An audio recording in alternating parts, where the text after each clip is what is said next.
go. Hello, everyone, and welcome to the November 9th, 2022 JupyterLab call. I see 19 people on the call today, so we got a good bunch. And I know we got some things on the agenda, so hooray, I'm looking forward to getting started. And yeah, Fred, I see you're the first person on the agenda. You ready to go? Yeah. First, I have a question. Can you try using Binder in collaborative mode for this night?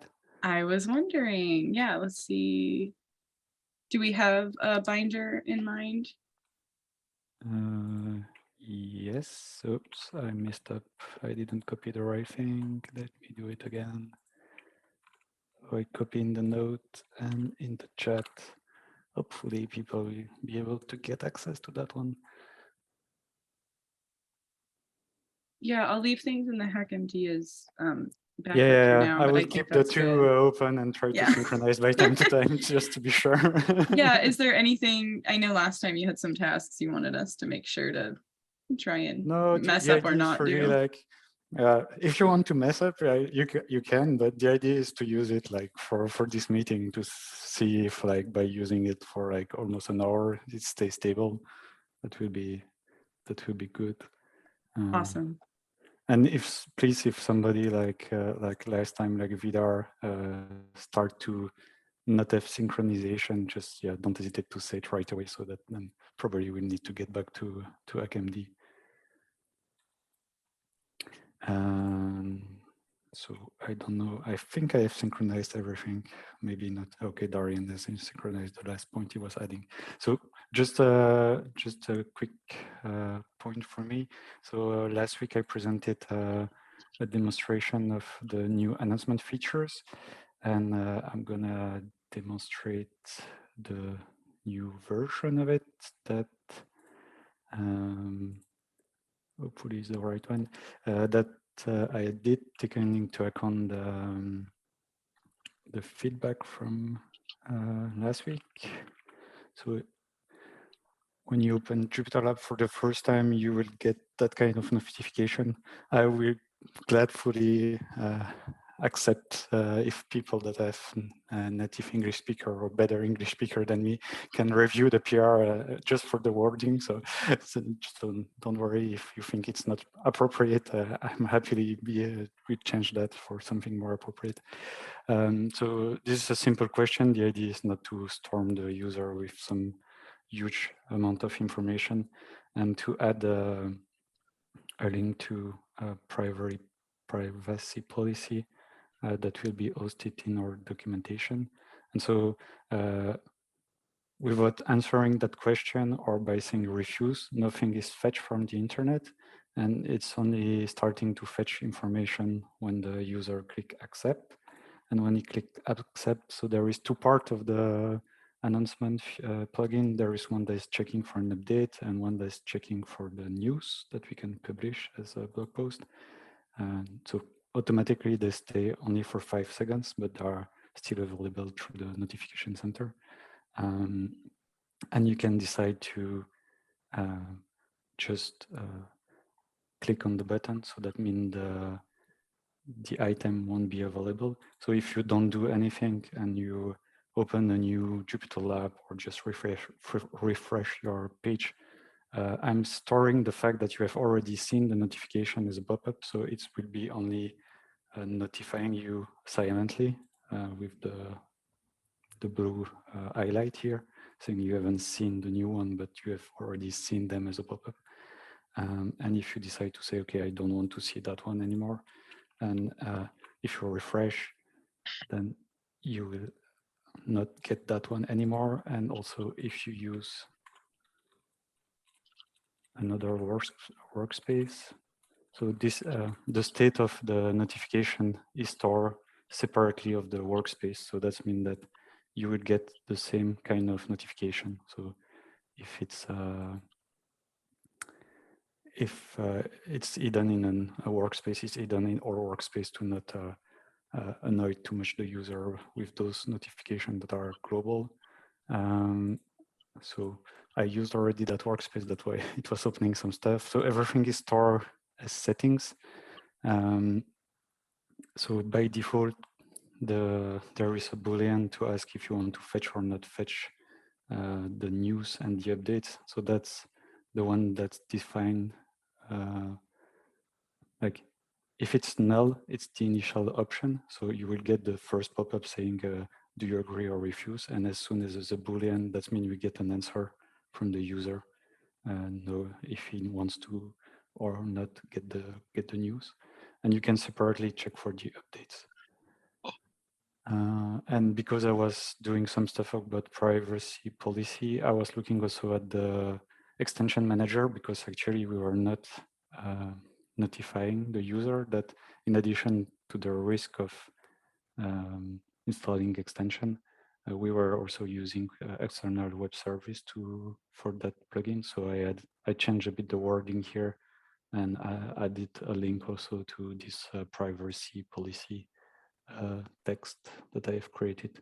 So the privacy policy, I created a text. I have no background whatsoever about laws and stuff like that. So it's probably not correct. So I don't know if somebody has some background on that, but feel free to comment on the first draft I've pushed on the PR. And yeah, that's all for me. I had just a quick question. Sorry, can you hear me? Yeah. Yeah, so for these settings things, if a user comes into the settings and tries to look at this, I'm not sure if it's very obvious what option 1 and option 2 are. Yeah, I know. That's the annoying thing about the underlying library. It happens a couple of times. I try to, if I don't say it can be null or Boolean, then it's complaining that the schema is not proper, is not validated. And if I don't do, it can be a Boolean or a null, then I cannot have that features. Like I could add another Boolean, but I was wanting to not have too many of them. Yeah. Could it be an Yeah, enum? that's.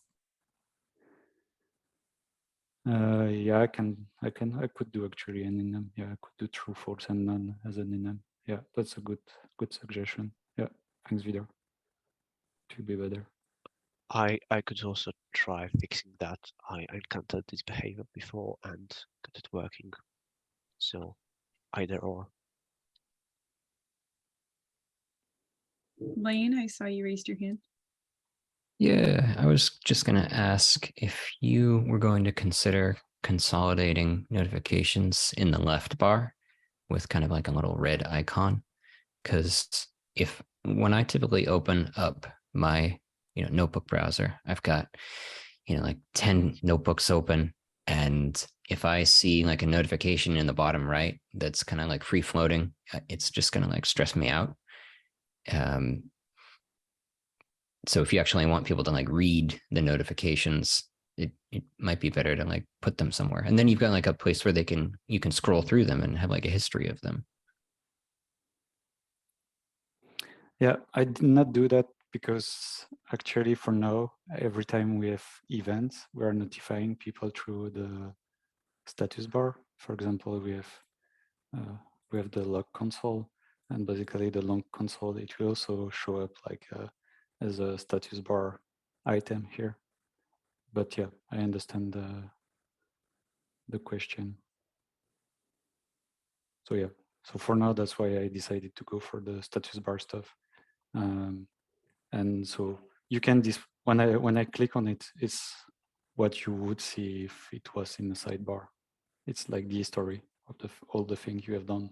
You can dismiss them in the history, but if you did not dismiss the pop-up, or if it was a silent notification, then it will be only seeable by the user by explicitly asking for opening the notification list. I'm sorry, I didn't see that because there was like a Zoom thing that was covering that little bell marker. So all I saw was the pop-up. Okay, sorry. Cool. That makes sense.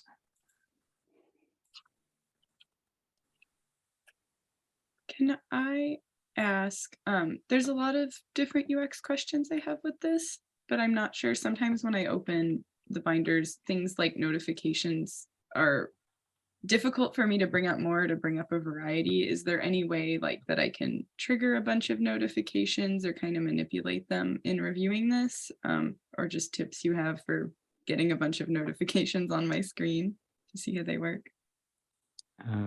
Yeah, if I go, I think there is still, but I can copy it on the notes. Okay, I will. It's on another PR that introduced the notification center. I can pass what you can basically do just JavaScript. Oh.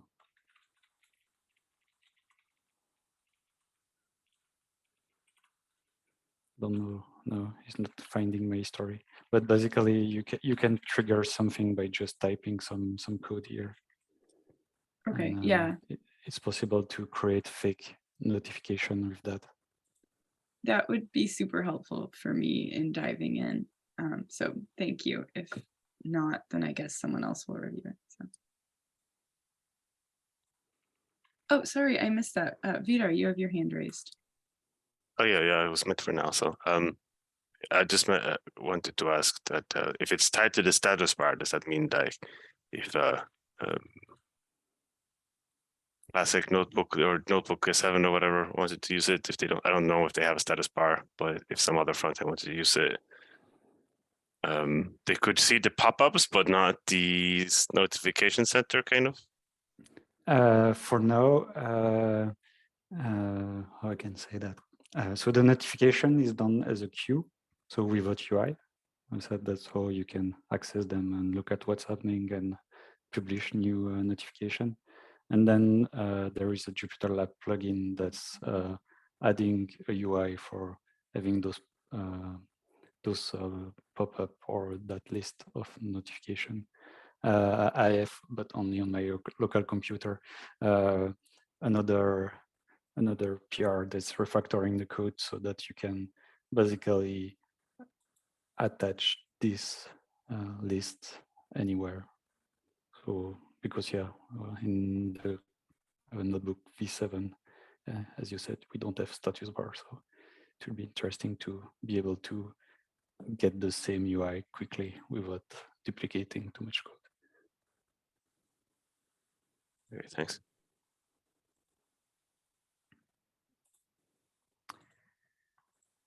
And just to come back to the collaboration demo, my client is stuck, so my file is not saving any longer. I don't know if somebody else has the same. So you can see that with the dot next to the file name. Yeah, that's funny because I'm saying JSON writing things. I think it's JSON. So I still get the deltas. Okay. It is me. I'm seeing Yeah. the Although I am same. seeing that dirty dot appear. It says last saved 0908, and for me it's 0921. So I'm 13 minutes behind. Yeah, but I am also seeing the deltas. But I yeah, it's the exact same thing But as you described, Fred. Okay. Okay, that's an interesting one to solve. So thanks for testing.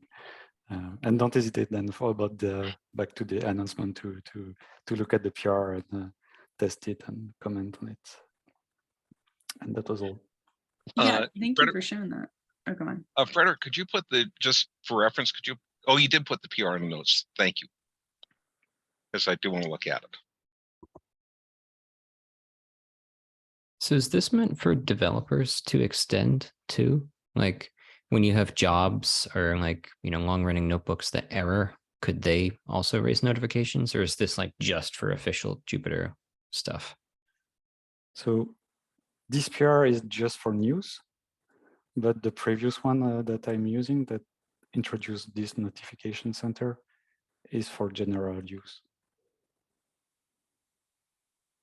So anyone can do, as you say, for example, like if they want to create an extension that's managing computation jobs and get notification, then they can.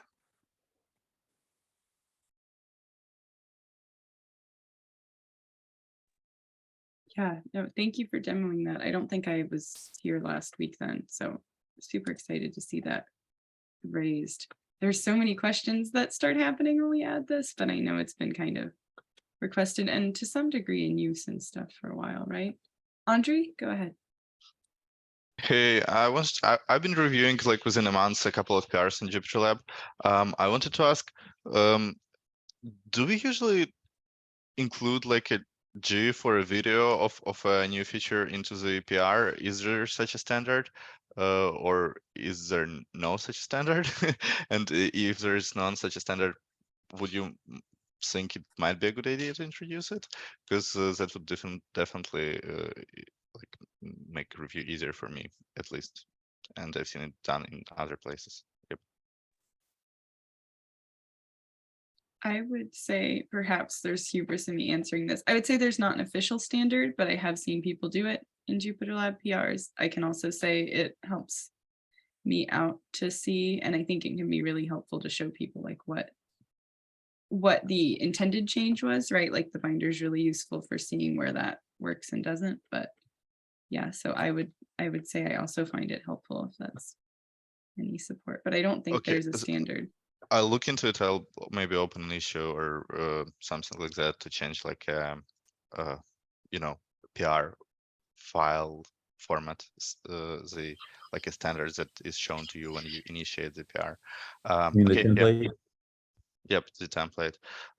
Yeah, I'll put it in my queue, so to speak. Thank you. We have a repo for our templates, although I don't, based on my recent experience with the Jupyter server template repo, I'm not sure if anyone's monitoring it.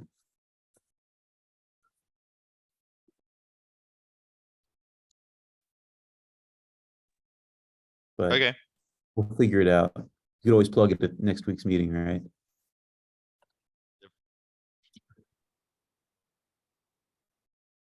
Yeah, any other thoughts on that? I answered with more authority than I probably have. Okay. Any other comments for Fred, whether that's announcement manager, things happening in the binder? Going once, going twice. Okay, we're gonna go to the next agenda item then, which is Rick. You ready? Yeah, I am, Isabella. This is very short. The big thing is just in the agenda. It's all in caps. Thanks to everybody here, notably AT and Jason and Frederick, and if I forgot your name, I'm sorry. Everybody was really helpful. Last week in the additional discussion, I came here and said, look, my the extension that I built that has been working fine for 2 years was blowing up on an error that was tearing my hair out. It was AT suggested that I think it was primarily AT suggested that I go back and simply rebuild the extension from the cookie cutter from the tutorial, using that as a template and then just copying in our own sources. As long as I followed the recipe absolutely exactly, it worked like a charm. I mean, it took a couple of days of me making mistakes and not following the recipe exactly to get to it, but once I did, it was great. So just mostly it's thanks to everybody. Kudos to the people who wrote the APOD tutorial, because following that recipe worked beautifully. The only thing that I would add to that is that it was really easy for me, at least, to take a wrong step. In particular, not understanding that the environment really needed to be, that you really did need to use the conda environment that was mentioned right at the top of the tutorial, or you were in a world of trouble. Didn't register on me the first time. So what I'm going to do is, what I'm going to do is build for myself a Docker container that is just set up to build JupyterLab extensions, and I'll be happy to send. And I'll try to have it done by next week, and then I'd like another pair of eyes on it to make sure that I haven't goofed. Because trust me, I've demonstrated to the world pretty convincingly that I can goof. I think that's you and everyone else in that frame, but thank you so much for the feedback. Well, thank you guys. Thanks everybody for the help.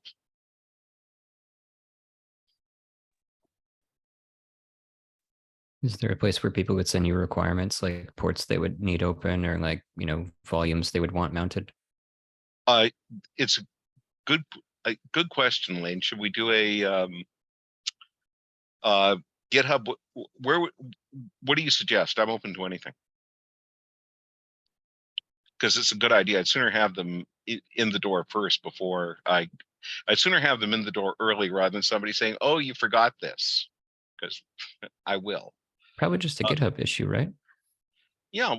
Tell you what. Why don't I open up an issue, assign it to myself, and send you the link? Make sense? Great, great. And the extension examples repo maybe will be the right place to put this. I wouldn't be the person to ask. Any thoughts? Anybody? I think, where did you get the help? Was that on a specific repo, or was that in the getter? It was frankly, I mentioned in the getter, Frederick responded, mostly it was in this meeting. And so, obviously not the place to can't put a ticket here. Yeah, so if there's if there's no analogous example in the extension examples repo, then this is probably a good thing to share. The only downside is that part of our release process becomes making all of these other constellation of repos updated to new versions. So every example is a liability unless we update it for each new version. So if there's a differentiating factor in the sort of extension that makes it beneficial to have it as one of the extension examples, because there's no other one that's quite doing these sorts of things, then yeah, that's probably a good thing to add. Oh, I was thinking of where to put the issue to do a Docker container that would just canonize what's in the APOD example. Oh, I'm sorry, I misunderstood you. No, but also I would be happy to contribute our extension as an example if the community thinks it's worthwhile. And we can, and I can work with any volunteer on that, walk them through what we do, and just say, hey, A, how can we modify it to be more useful to people, and B, if this doesn't look like an example that the community is interested in, then forget it. Well, there's no reason to do it for exactly the reason that you mentioned. But I'll take responsibility. I don't know very much about the Jupyter Docker Stacks repo. Is there anyone on the call who knows about that repo? Because that seems like a good place to add, but I just don't really know that repo well. So if anyone on the call knows Jupyter/Docker Stacks on GitHub, please chime in.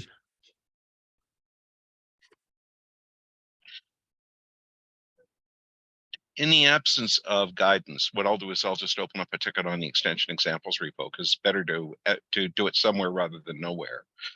And also that's definitely a place where people who are building extensions will go. I know when I was building this the first time, I spent a lot of time looking at the extension examples.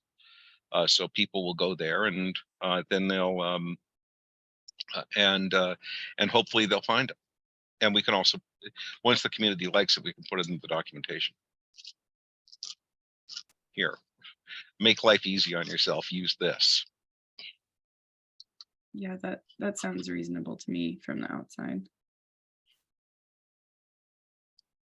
Any other thoughts? I think that there was a discussion and possibly a pull request on the exact same topic in our JupyterLab repository a year ago. I'm trying to find that. If I will find, I will link that in the chat. Well, there was also the one that it wasn't the Docker one, but there was this other VM managing software that they used. It was like half a year ago. They ended up putting it in the docs or something like this.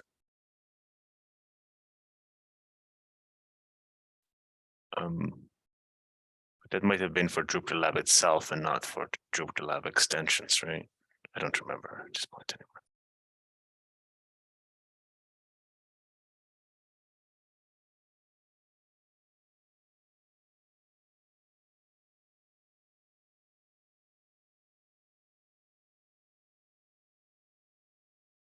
Michał asked in the chat what specific problems I ran into that the Conda environment wound up solving for me. And the principal one was incompatibilities between the TypeScript version and the various npm modules that were pulled in. In particular, I was getting these spurious type incompatibilities from lo-types, and just when I used the Conda environment, JupyterLab 3 environment, those went away. So presumably that was a version mismatch between TSC and the lo-types thing. But the TypeScript the TSC compiler should come in from your package JSON. So there's two things that might have been happening. One thing might be that yarn keeps a local cache. So sometimes running the command yarn cache clean helps because it's like invisible magic that you don't know in your user's home directory, not in the repo you're working in. There's a yarn cache that gets populated. So sometimes just for complete building from scratch, you need to run yarn cache clean.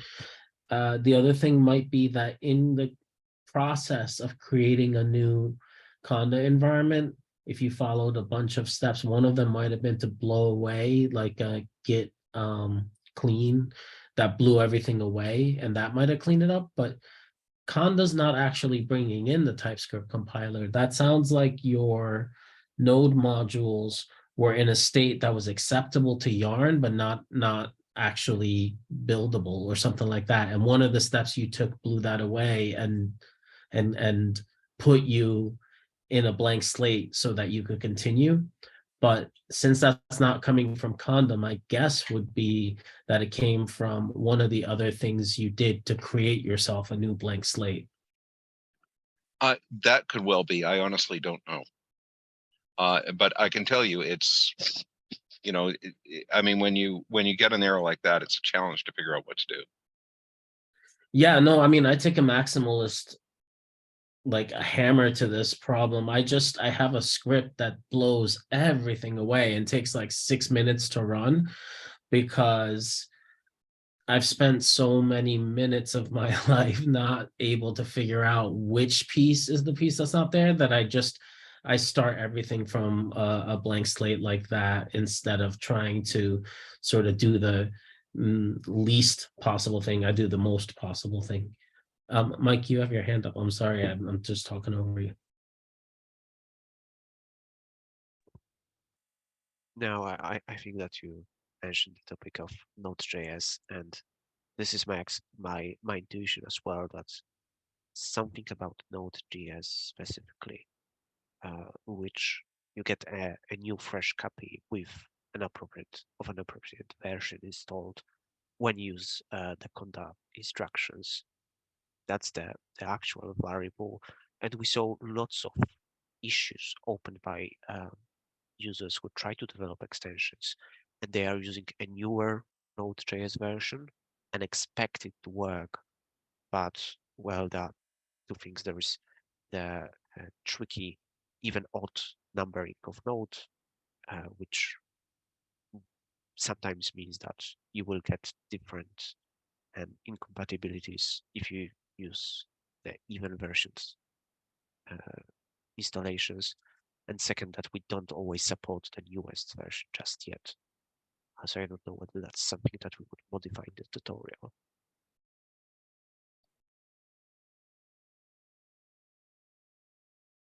Yeah, this is why I suggest canonizing an environment, freezing it in a container, so that you don't get these version incompatibilities. Yeah, I think that motivation makes sense. I don't want to totally cut off this discussion, but I do want to keep us moving to other agenda items if that's okay. But I also want to say, as maybe silly as is, thank you for saying thanks. I often forget to do that too, so I really appreciate that you came here to let us know it worked. With that, with that, I want to check really quick. Jason Grout asked a little while in the chat, are we staying on the HackMD or the binder with notes right now? I'm seeing stuff happening on both, so that might be good to check.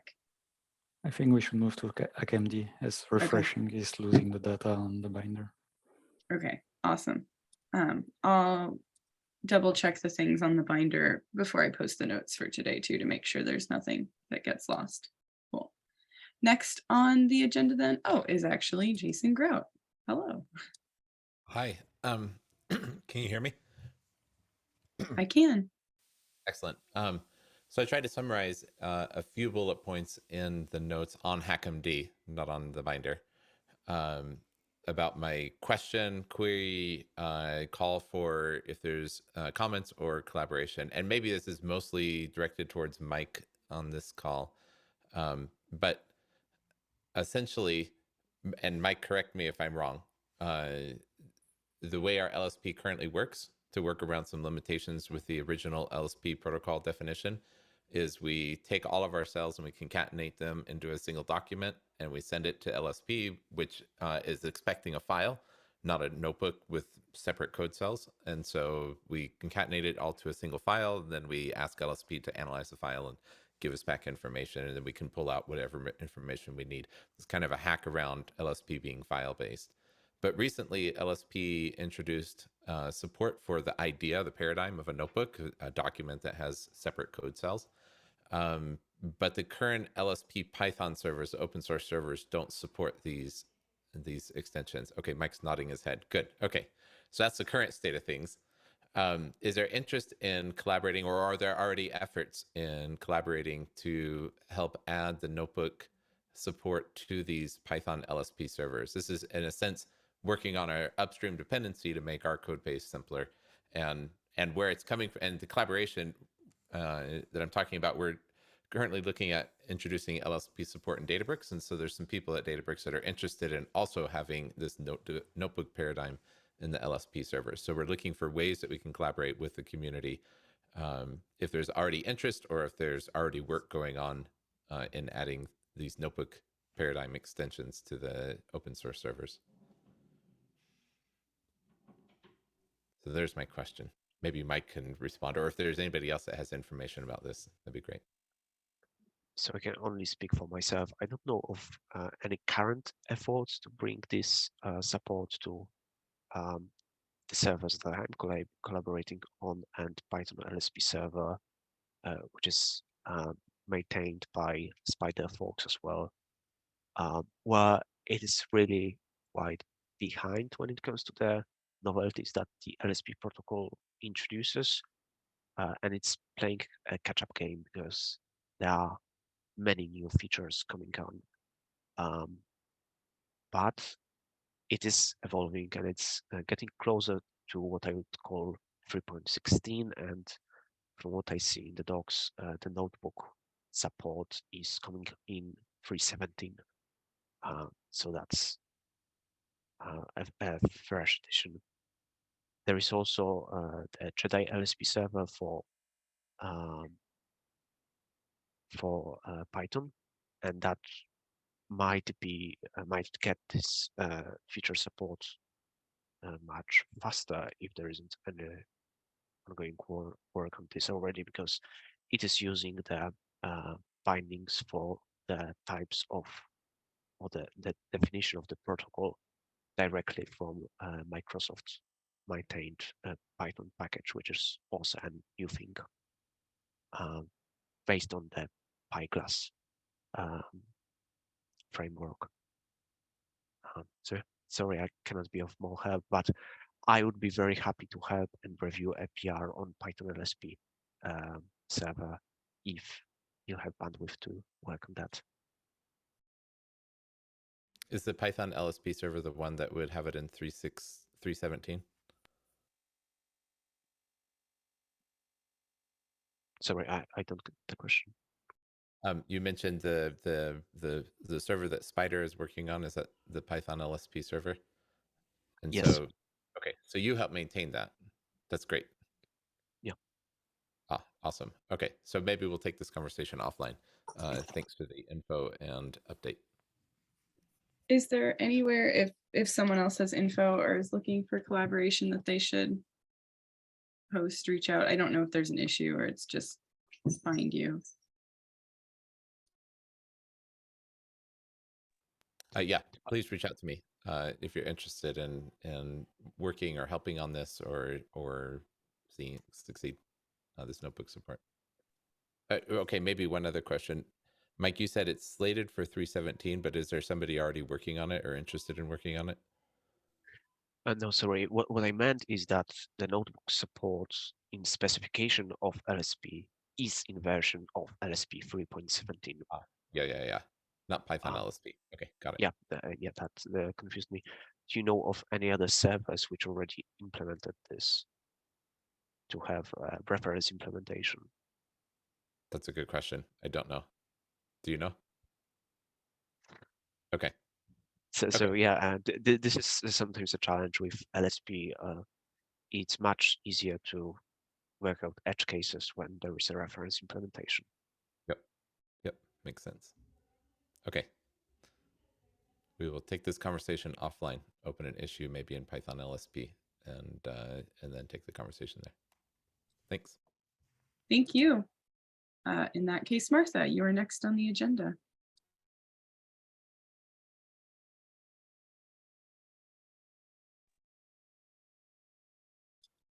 Are you ready? I see on the list that you're unmuted, but I'm not hearing anything if you're talking, Martha.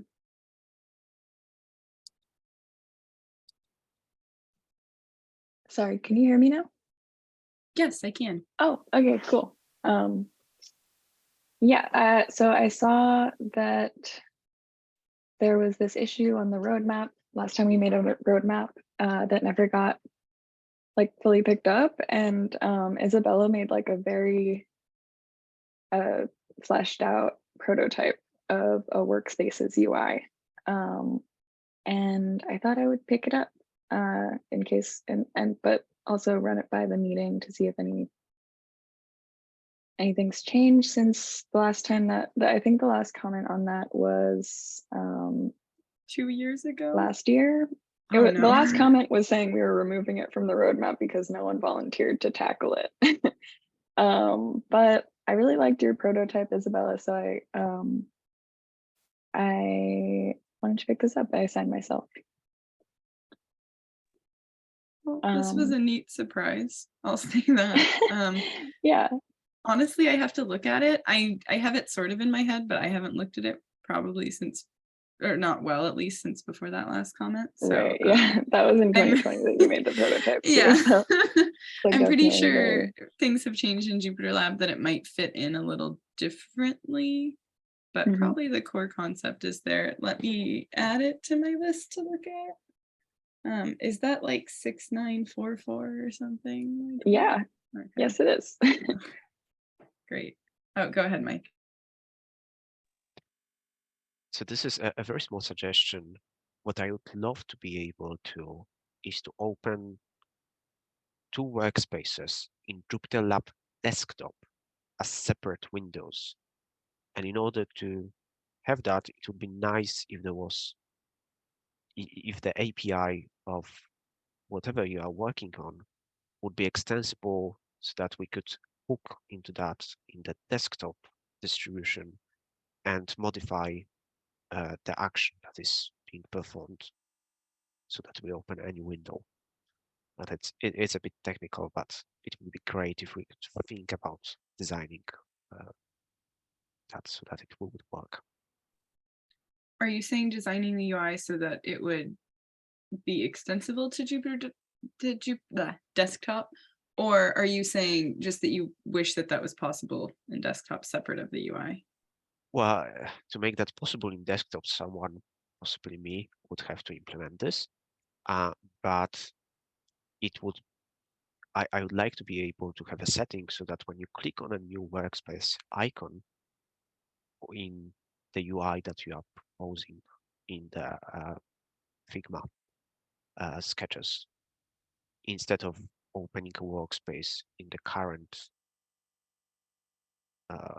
like window, window. whether that's in Yeah, a browser. it opens or, a new separate window Okay. in desktop, which we need to consciously intercept and know that this is a workspace. So just having a link might not be enough.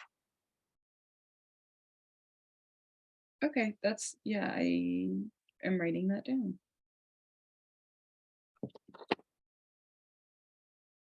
I want to check, Martha, is there anything else you would want from me? Like look at it and make updates Yeah. or yeah. Yeah, that'd be great. Yeah, if anyone else wants to comment and give feedback on the designs. There's a lot of discussion on this PR from like 2 years ago, but I'm sure it's kind of different now. Yeah, probably. Thank you for picking this up. Sorry, it was like I said, I was surprised to see it Yeah. on here. So yeah, cool. Thank you. With that, I think Mehmet had to go but left updates. So I'm gonna just read aloud from the notes. If anyone has more info or context they want to add though, please feel free to drop in because I don't know much about this. So Mehmet said JupyterLab Desktop has a 3.5.0-1 release that includes support for the remote JupyterLab server connection. And it upgrades to JupyterLab 3.5.0. There are demos in the linked PR. I can link that in the chat if requested, but it's in the HackMD notes for sure. That sounds exciting. I don't know, all the JupyterLab desktop stuff seems out of my orbit, but it's really cool to see what's happening there. So anyone know more about this? Want to add comments? I can do a quick demo. Oh, cool.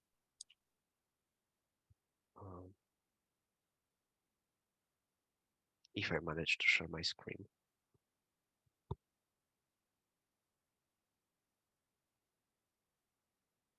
Okay. So there is this icon, which previously was showing the environment. And now when you open this, I don't know if can you see the second window which popped up? I'm just seeing a JupyterLab with the launcher open right now. Oh, sorry. So this is a problem of sharing a single window when the model window is appearing. All right, so let's pass on screen sharing this one. Okay, thank you though. I appreciate the effort. Yeah, hopefully we'll get to hear from Mehmet again in the future, see if the updates are there. And it seems like it's in the PR, so you may be able to see it later if you want for anyone. I think actually, Mike, you're next on the agenda too. Are you ready to share?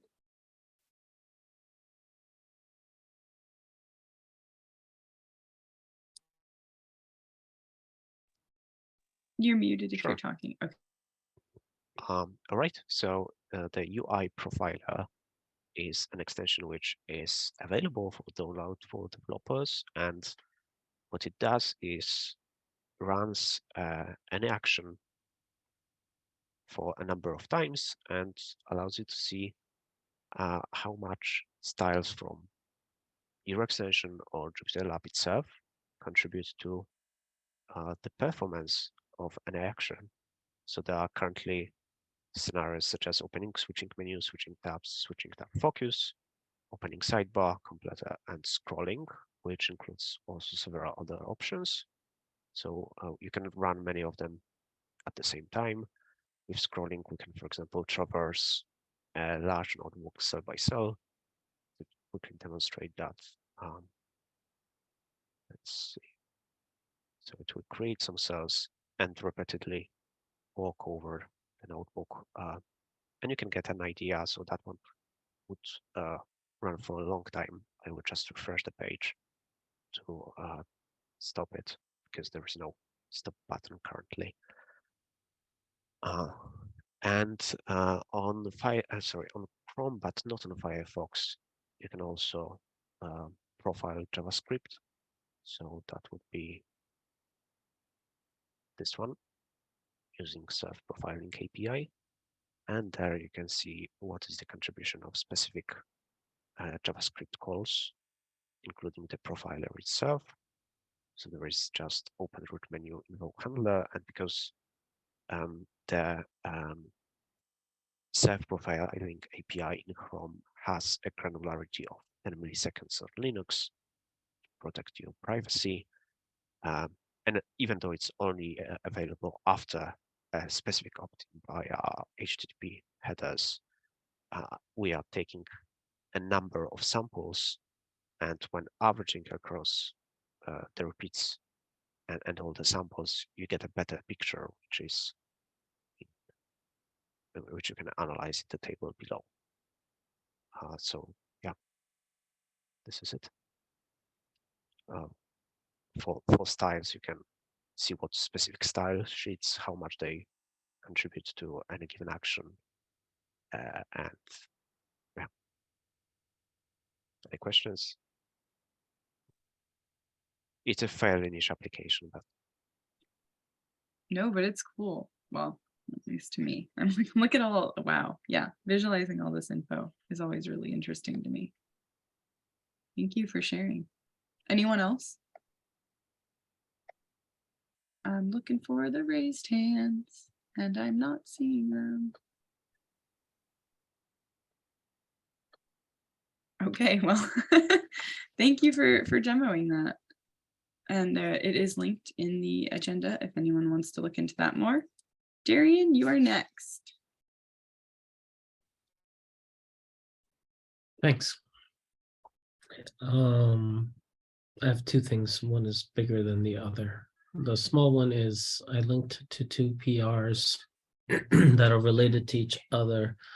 So the event service is a WebSocket that exposes the server-side event bus, and its emissions are things that any extension can opt into making. Right now, for example, by default, the content service will tell you whenever a content get is executed or a delete or whatever. And with this PR running, you'll see those things in the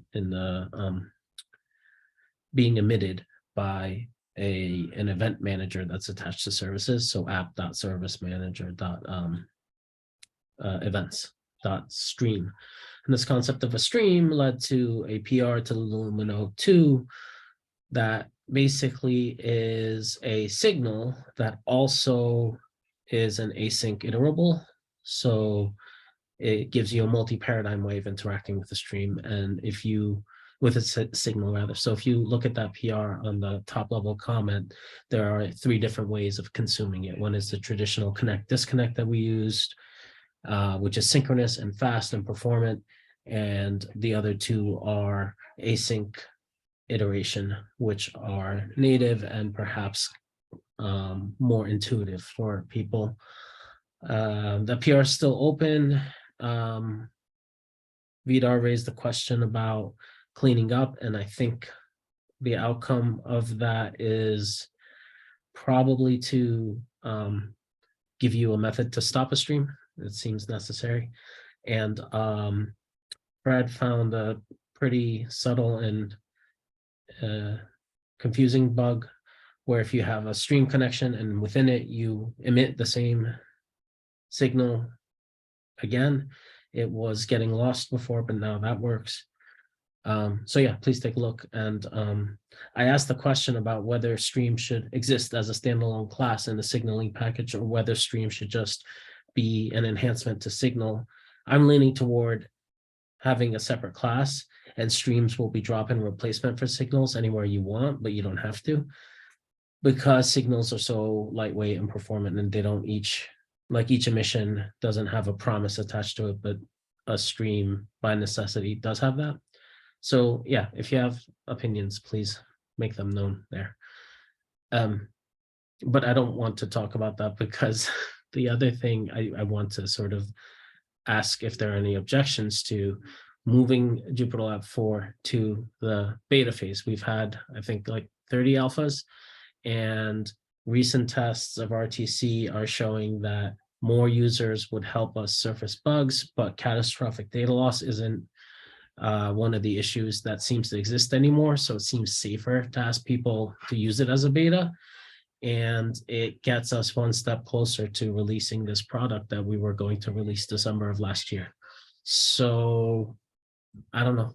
Do people have thoughts or objections more relevantly?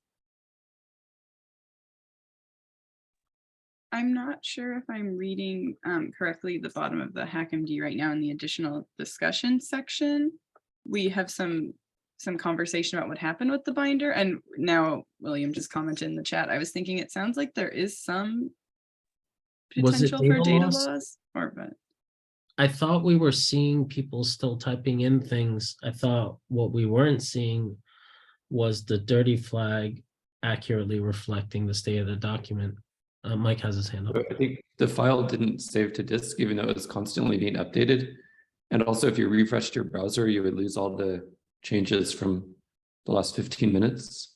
So it seems like that should be considered data loss. Like the only possible way to not lose data would be to copy the data out of the file with your copy buffer on your browser. Yeah, no, that's fair. I guess I wasn't paying close enough attention to realize that that's what had happened. Fair enough. I just tried to save the file as a different name and it's not showing up in the file browser. And I was trying like loading the URL just in another browser tab entirely, and then the new changes just weren't there. So copy pasting it into a separate text editor on my local computer is the way. Which would be kind of hard to do with a Jupyter notebook. So if the same issue that we just saw happen with the notebook, it could be disturbing.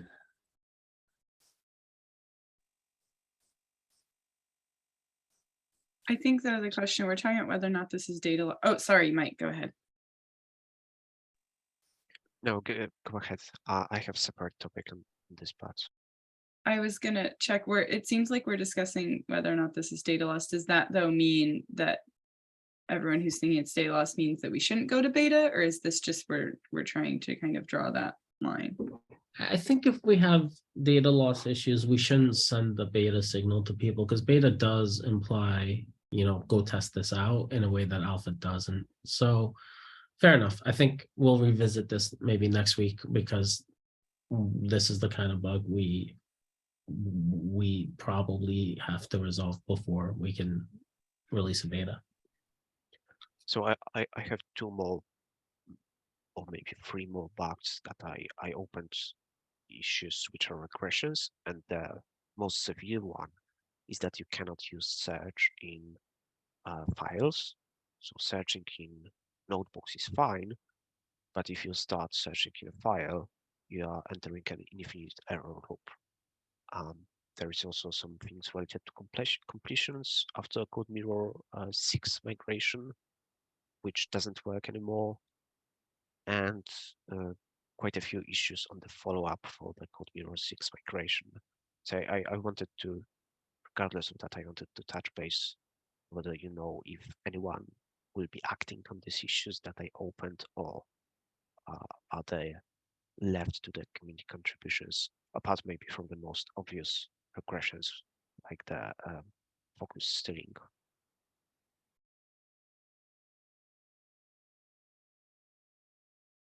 Okay, so yeah, that sounds like more reason for what Darian said to check in another week.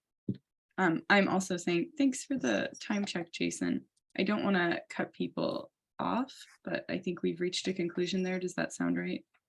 Just looking for some nods. Okay, seeing one nod. I'll take one nod. I would like to turn off the recording so that people can speak without, but Andre, did you want to talk more about your point on the agenda, or was it just summarizing what we discussed earlier?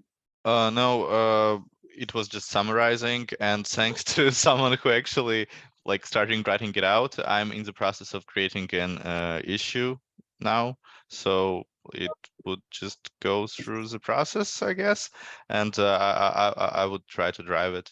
So I don't think there is anything to discuss. I've looked at .github in JupyterLab. I don't see any existing pull request templates. So if it is not the case and there are actually any templates already existing, let me know. But I don't see any, so I don't think there are any. Yeah, Android, they may be at the organization level.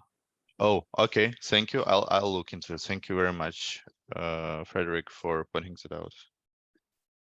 Awesome. I'm going to stop recording so people can say whatever they may want to say off recording, but feel free to drop if you need. I know we're a little over time. So thank you all very much. And yeah, hello to anyone watching the recording late.